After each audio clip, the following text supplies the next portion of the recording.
Você entende as notícias econômicas? Conhece como isso impacta de verdade a sua vida? Vamos tentar traduzir tudo a partir de agora aqui na TV Lemes. Começa a primeira edição do Economia de Bolso.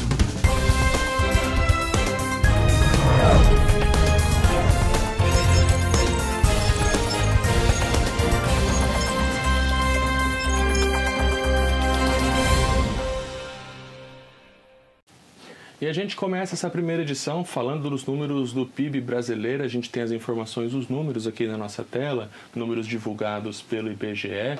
A gente começa então com o crescimento do PIB no segundo trimestre de 2025 de 0,4% em relação ao primeiro trimestre do ano, uma alta, se comparado com o segundo trimestre de 2024, de 2,2%. O acumulado, então, de 2025, primeiro semestre, a economia crescendo 2,5%, e o acumulado dos últimos 12 meses, 3,2%. O PIB total no segundo trimestre de 2025 é de 3,2 trilhões de reais. Aqui na segunda tela a gente tem os setores que contribuíram para isso, né? A gente tem então serviços com um crescimento de 0,6%, puxado principalmente por finanças, seguros, software, transporte e comunicação. Temos a indústria também com um crescimento de 0,5% e o setor da agropecuária no segundo trimestre de 2025, uma leve redução, menos 0,1%, mas se comparado ao segundo trimestre do ano passado, ainda assim 10,1% maior. Esses então são os dados do PIB do segundo trimestre de 2025, dados nacionais. E aqui na Economia de Bolso a gente sempre vai conversar com o economista e o professor Matheus Abrita é quem está aqui com a gente. Professor, muito bom dia, boa tarde para quem estiver assistindo nossas representações, boa noite, né? No YouTube também, qualquer horário dá para assistir.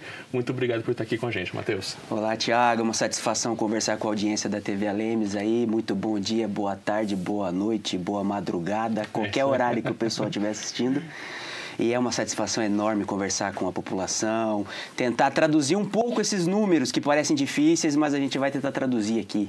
Democratizar o acesso às informações sobre a economia que às vezes parecem muito difíceis, né, Matheus? Bom, falando de PIB, teve gente que esperava mais, especial o governo, os economistas até que também esperavam um pouquinho mais, foram surpreendidos aí com esse crescimento de 0,4%. Que muita gente também diz, houve um crescimento, mas é uma desaceleração da economia. Essa leitura, Matheus, o que a gente tem que considerar com os resultados do PIB do segundo trimestre? Isso, Thiago, no economês, né, na linguagem complicada, técnica dos economistas, significa assim, que a gente está tendo um crescimento, mas na margem uma desaceleração. Vou explicar isso daí para vocês. Bom, no Brasil, Thiago, a gente tem muitas coisas para melhorar. Mas a gente também tem muitas coisas para comemorar. Já estamos indo para o quarto ano de crescimento consecutivo. Desde 2021, né? Desde 2021 crescendo, eu não sei se... são vários trimestres consecutivos e isso indica a solidez da economia brasileira, né? O PIB, para o pessoal entender, significa a riqueza que é gerada naquele período, né? Então, se você produzir um saco de soja, produzir um serviço, tudo que é produzido no território brasileiro entra na conta do PIB, para as pessoas entenderem. Então, significa que o Brasil ficou mais rico nesse período. Bom, a gente vive aí um período recente que tem um probleminha dos preços, de inflação, né? Então, a nossa taxa Selic, a gente vai falar disso depois, eu acho, mais para frente, né, Thiago? Ela está muito alta, justamente para dar uma segurada na economia, para controlar os preços. Então, os dados estão em linha com isso. Ou seja, a economia a atividade está forte, mas está tendo uma desaceleração, né? Está crescendo um pouco menos. É isso que os dados mostram para a gente. E isso está dentro da expectativa.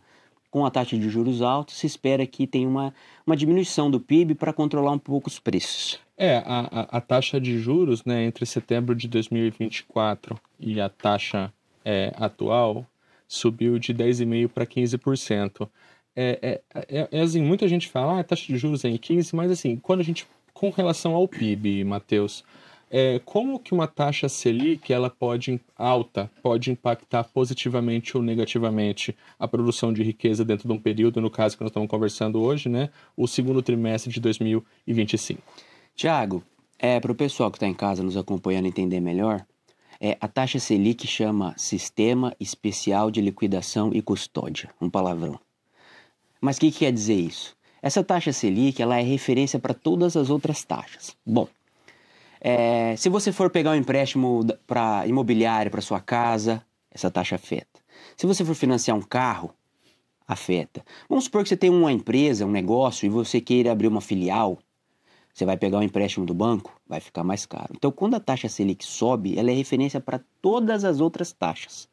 Então, se lá no banco você pagaria 1,5% de juros ao mês, com a taxa Selic mais alta, talvez você vai pagar 2%, 3%. Tudo isso vai esfriando a economia. Tem vários canais que a gente chama canais de transmissão. Ou seja, como que a taxa de juros afeta a economia real.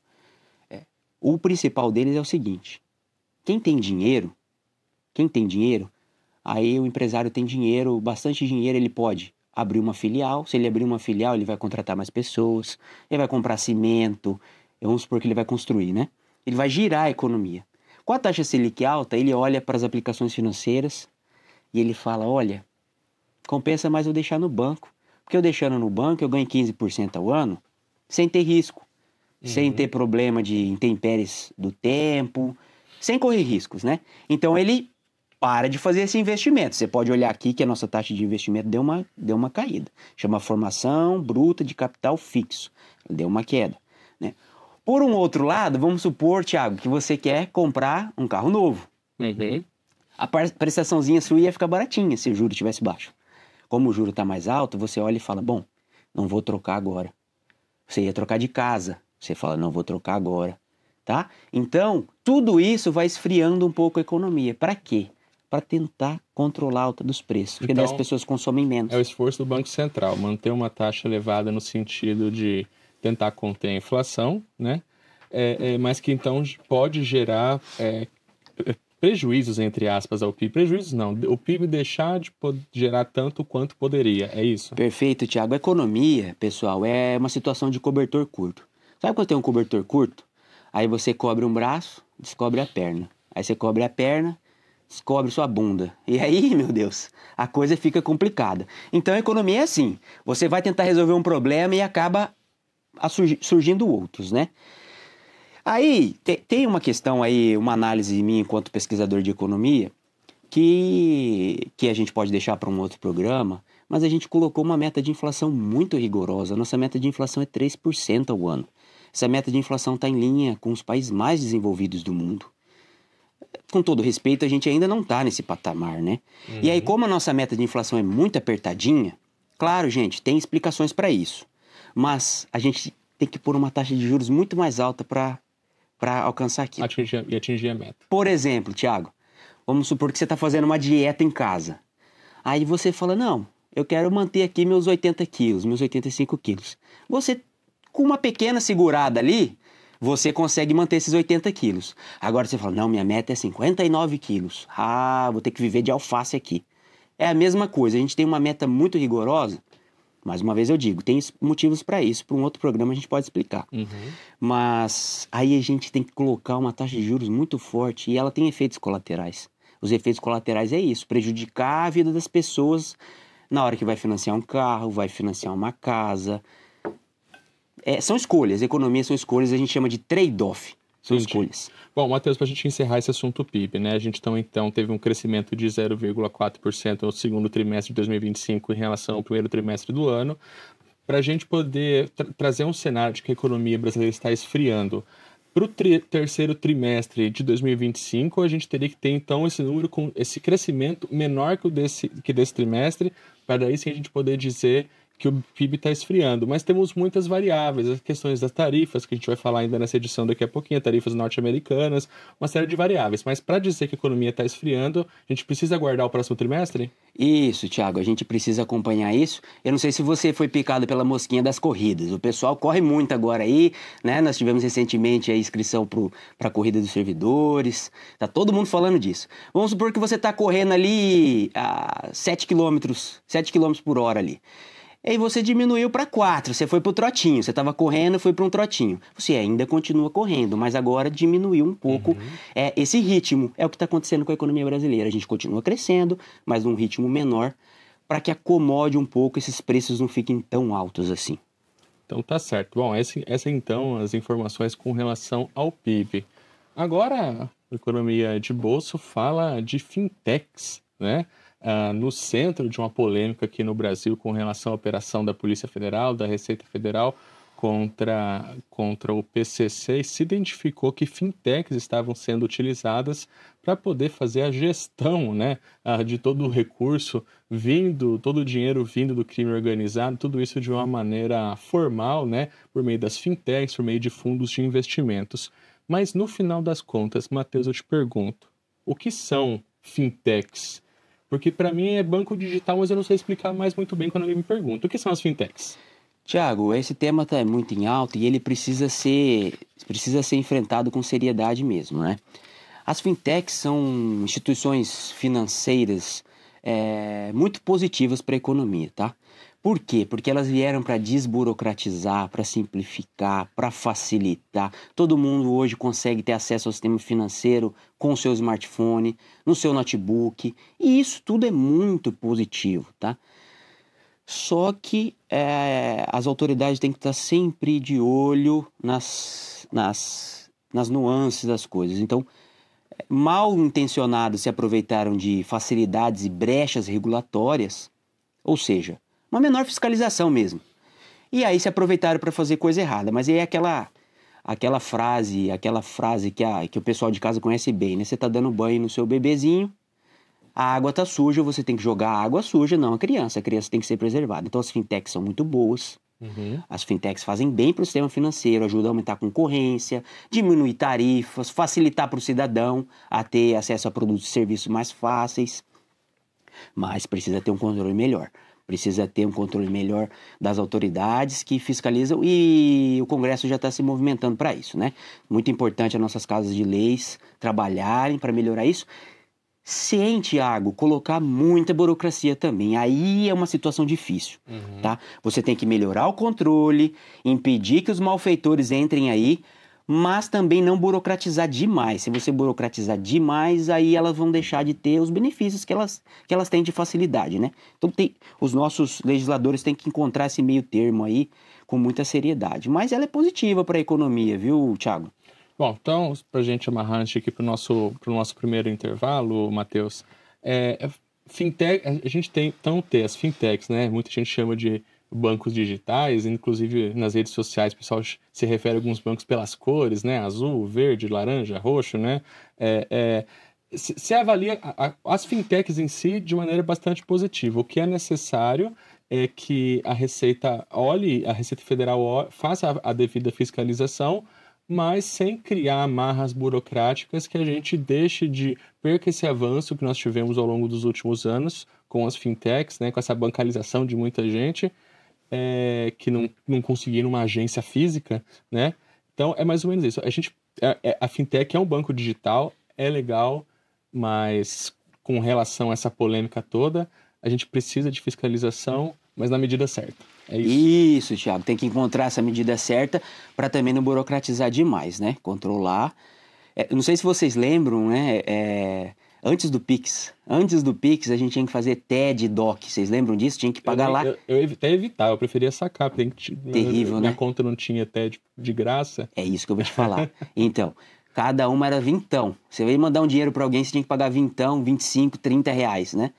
Essas fintechs começaram a inovar e dar gratuito. Esses coloridinhos que você está dizendo aí, eles ganharam muito mercado com isso. Então, eles trazem concorrência, são positivos, mas a gente tem que aumentar a segurança aí nesse setor. É isso aí. Bom, esse é o primeiro bloco aqui do Economia de Bolsa.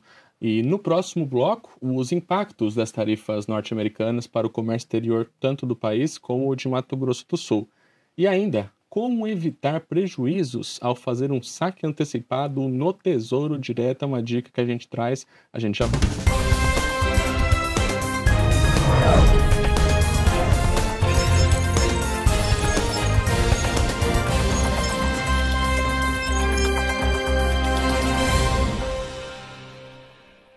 Economia de Bolsa de volta aqui na TV Lemos, agora para falar de comércio exterior, os dados, né, de Comex nacionais e também sul-mato-grossenses no primeiro mês após as tarifas norte-americanas efetivamente valendo.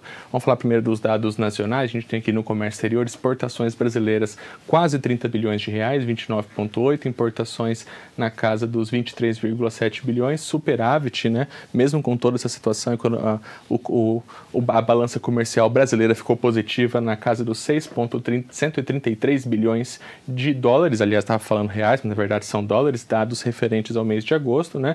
Uma variação de 3,9, uma variação positiva nas exportações e importações, uma redução de menos 2%, dados do governo federal. A gente tem aqui numa próxima tela ainda os principais produtos aí, aliás, um segundo balanço, esse número agora de Mato Grosso do Sul, também a gente trazendo esse comparativo, enquanto em julho nós tivemos exportações na casa dos 1,0 bilhões de reais e importações na casa dos 200, eu estou falando reais, mas são dólares, né, que está forte, 255 milhões de dólares em importações.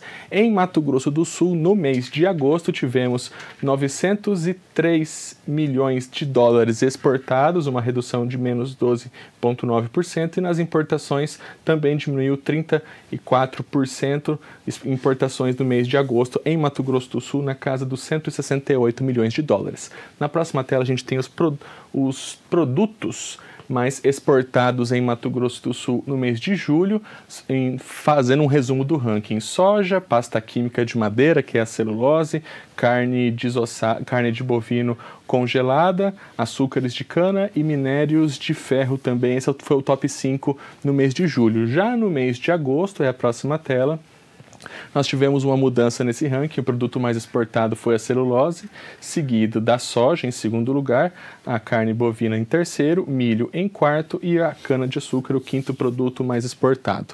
Quando a gente olha, né, a gente falou da questão norte-americana, como que ficou essa relação Mato Grosso do Sul exportando para os Estados Unidos. Em julho, o produto que nós mais exportamos para os Estados Unidos foi a celulose, 18 milhões de dólares, a carne bovina congelada, 14 milhões, sebo bovino, 6,3 bilhões, carne bovina salgada defumada, 2,5 e ferro fundido, 1,9. Já em agosto, nós tivemos carne bovina congelada liderando essa lista, 7 milhões, mas olha só, uma redução de quase 50% na exportação.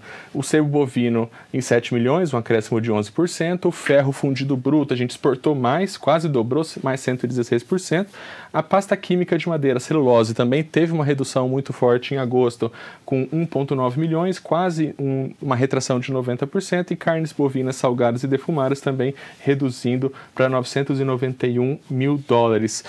Existe todo um contexto também de o próprio mercado norte-americano ter se antecipado no mês de julho, antecipado exportações, o que deu um boom no mês de julho, já o mercado americano se preparando para a vigência das tarifas norte-americanas, né? Era até esperado um pouco uma redução sim no mês de agosto, mas a gente vai conversar agora com o Matheus para entender esses números um pouquinho melhor. Matheus, de maneira nacional, até vi o governo federal comemorando que a balança comercial ficou positiva no mês de agosto, mesmo com as tarifas norte-americanas, né? Mas minério de ferro, por exemplo, o Brasil, alguns produtos nem foram exportados, né? Outros, a gente teve forte redução, sim. A gente pode atribuir um pouquinho dessas reduções, sim, provocadas pelas tarifas, mas em decorrência do próprio mercado norte-americano ter se antecipado em julho, comprado muito em julho, e para não ter que comprar em agosto, esperando um novo desenrolar para essa história? Perfeito, Thiago. É exatamente essa a sua análise. De um modo geral, o que a gente tem nesses números aí são mais um indicador positivo. Então, para todo mundo acompanhar a gente, o que são as exportações? Quando a gente pega um produto aqui do nosso país e manda para fora do país. Isso são as exportações. Quando a gente compra alguma coisa de fora, né, da Europa, da China, dos Estados Unidos, isso são as importações.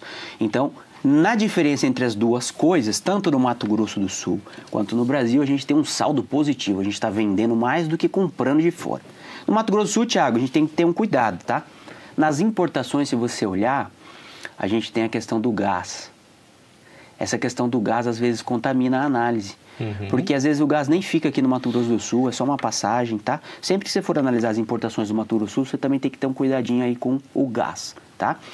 Mas assim, esse tarifaço está afetando o mundo inteiro, esse tarifaço está provocando um novo rearranjo do comércio global, né? Porque são vários países, né? E aí a gente está tendo que procurar novos mercados. Isso não é fácil. Para alguns produtos é fácil, sim. Mais fácil. Por exemplo, soja tem uma demanda muito grande no mundo inteiro. Café tem uma demanda muito grande no mundo inteiro. Agora, aqueles produtos perecíveis, frutas, por exemplo, que estavam especificamente direcionados aí para o mercado norte-americano. Esse pessoal vai precisar de ajuda, porque eles devem estar passando um aperto grande. Alguns componentes mais elaborados industrialmente também precisa ter um cuidado, né? Mas sim, aconteceu esse fenômeno, a gente tem observado que as empresas dos Estados Unidos já antecipando essa questão da tarifa, já compraram muito antes para fortalecer seus estoques. E depois discutir essas tarifas, ver se consegue derrubar. Alguns produtos até conseguiram, né, Thiago? Vários produtos aí conseguiram ficar livre de tarifas. Uma lista de isenções de produtos, né, que saiu não só para o Brasil, é para o mundo inteiro nesse caso. E aí alguns produtos escaparam, outros não. Outros não escaparam. Então, eu vejo que isso é uma oportunidade que a gente tem que...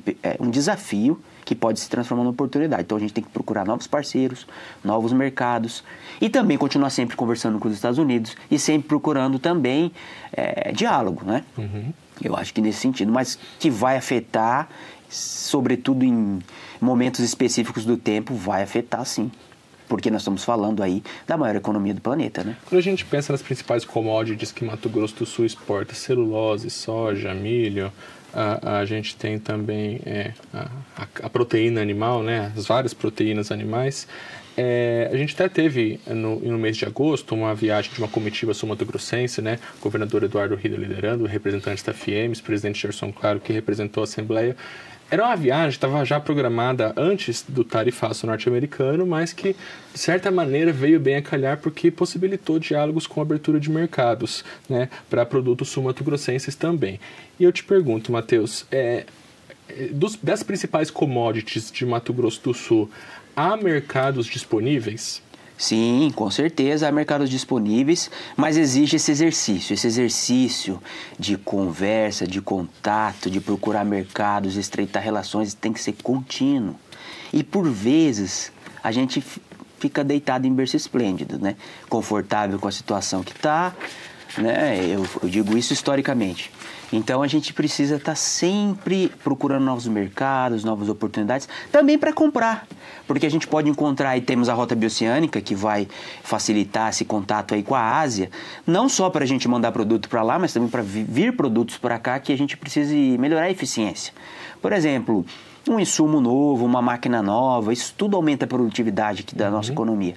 Então, o comércio tem que ser um ganha-ganha, os dois lados têm que estar ganhando, né? E eu acho que esse caminho é muito bom. Eu lembro que nessa viagem até teve um vídeo muito importante mostrando do pescado, do desejo deles pela nossa tilápia, pelos nossos produtos aqui do Mato Grosso do Sul. E isso tem que ser um diálogo constante, arregaçar as mangas e pôr o pé na estrada e procurar novos parceiros comerciais para fortalecer cada vez mais a nossa economia. Isso tem que ser um exercício cada vez mais constante aí, ainda mais depois desse tarifaço. É isso aí, bastante diálogo. Sem perder também o contato com os norte-americanos, né?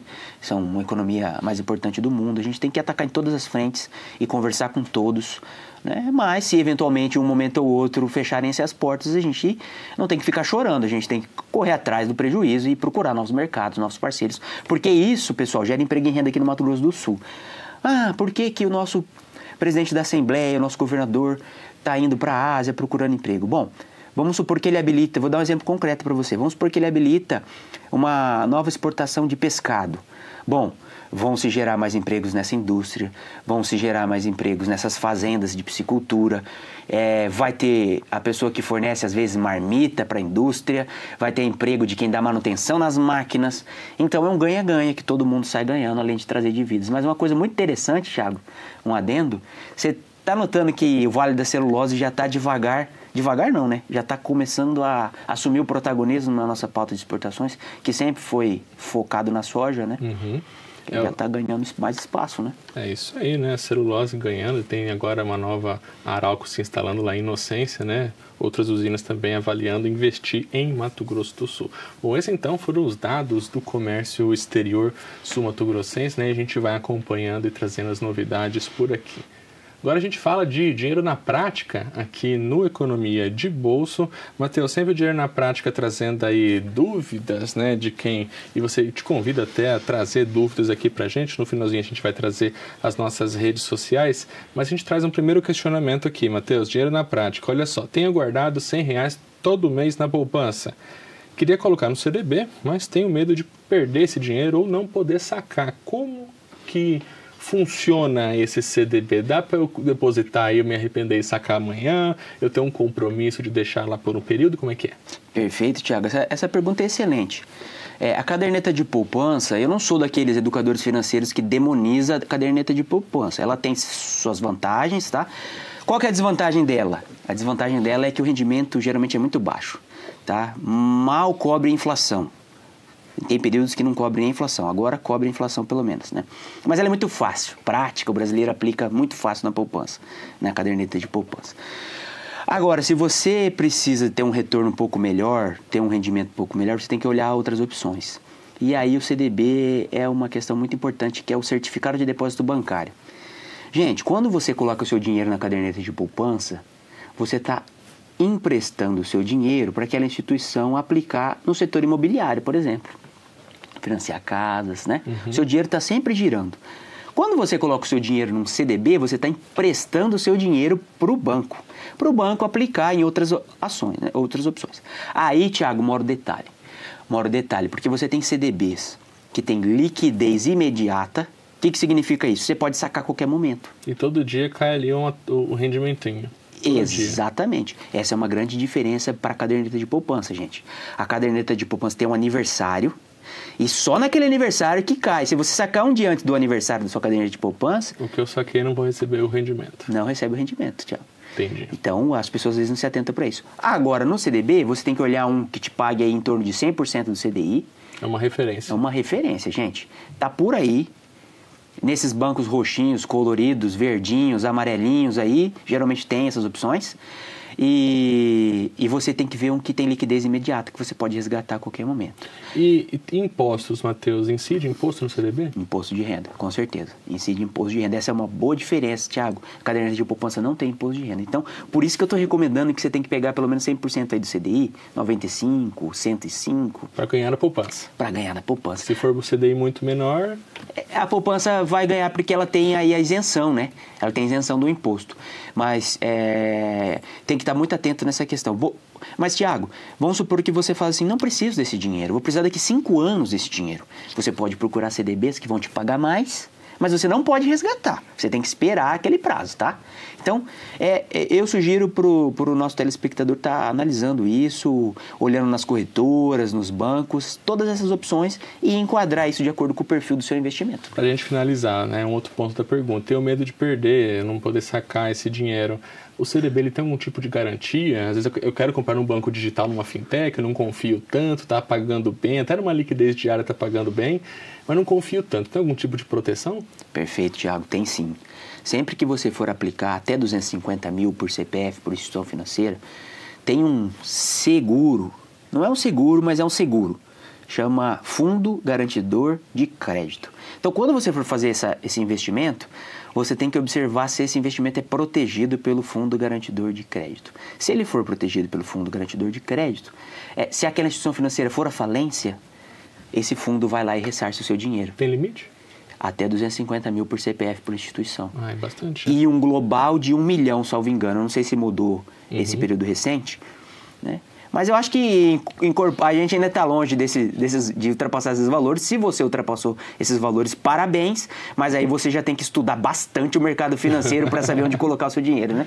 Então é isso. Matheus, agora para a gente finalizar, o último tópico aqui da nossa economia de bolso, o erro comum também. A gente sempre trazendo aqui erro comum das pessoas na hora de investir.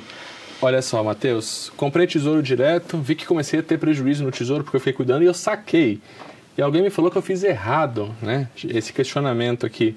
Por que essa pessoa fez errado? Ela comprou o tesouro, ficou cuidando, viu que teve prejuízo e sacou para evitar um prejuízo maior. Tiago, toda semana eu recebo lá nas minhas redes sociais, no Instagram, eu recebo sempre assim, qual é o melhor investimento? Gente, não tem um melhor investimento. Tem um melhor investimento que está de acordo com o seu perfil e de acordo com o seu objetivo, se for para comprar uma casa, se for para comprar um carro. O que aconteceu aqui com o nosso amigo? O nosso amigo, ele comprou um título provavelmente de longo prazo, algum título público do Tesouro Direto, que é uma excelente opção de investimento, né? Quando você compra esse título, por exemplo, vamos supor que você compre um título pré-fixado de 11% ao ano. Te dá 11% ao ano. Bom, para vencer daqui 5 anos. Se você aguardar os 5 anos, você vai ganhar os 11% ao ano certinho, conforme o combinado. Agora, se você precisar resgatar antes do prazo, você precisa vender esse título para outro investidor, chama mercado secundário. Ô Tiago, se agora você, como investidor, você tem aí um tesouro que está te pagando 15% ao ano, que a nossa Selic está em 15%. Para que você vai comprar um título de outra pessoa de 11%? Então esse título da pessoa que comprou quando valia 11 está valendo menos. Exatamente, é por isso que dá essa oscilação. Você pode vender a qualquer momento, mas aí você vai ter um certo prejuízo, porque vai ter que fazer esse ajuste de mercado. Então o prejuízo que a pessoa vê no aplicativo não é porque ela está tendo prejuízo. O que ela contratou lá na hora vai valer, só que quando ela sacar no final. Se ela quiser sacar hoje, é o valor hoje, mas se ela esperava receber tudo bonitinho conforme combinado com o banco. Isso mesmo, exatamente. Então a sugestão é essa, você tem que fazer investimentos de acordo com o prazo que você está precisando e esperar até o final, que daí você não corre esse risco, né? Então vamos supor que você comprou uma casa. Você comprou uma casa para vender daqui 5 anos. Você comprou por 500 mil e quer vender por 1 milhão daqui 5 anos. Tá? Nesse meio tempo, essa casa pode valer 300, pode valer... mas você não está nem vendo. Você não está nem cotando. No mercado financeiro, tudo é cotado todo dia. Tudo tem um preço. Tudo tem um preço. Então, esse é o ajuste. Num outro programa, a gente pode aprofundar um pouco mais essas questões de investimentos. Então é isso, Matheus. Queria te agradecer aí nessa primeira edição do Economia de Bolsa aqui na TV Alemes. Muito obrigado e até a próxima. Eu quem agradeço. Pessoal, vamos compartilhar, vamos comentar com os amigos, porque a gente precisa sempre levar informação de qualidade sobre economia para as pessoas. É isso aí. Obrigado mais uma vez. Um abraço.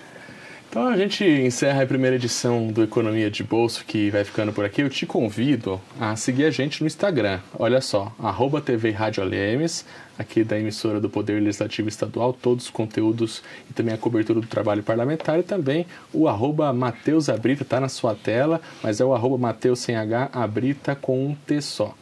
Lembrando que você pode reassistir essa edição no YouTube, basta procurar no canal da Assembleia Legislativa de MS. Se tiver dúvida também, manda lá no nosso Insta, reforço está aí na sua tela. A gente se vê na próxima edição do Economia de Bolsa. Tchau.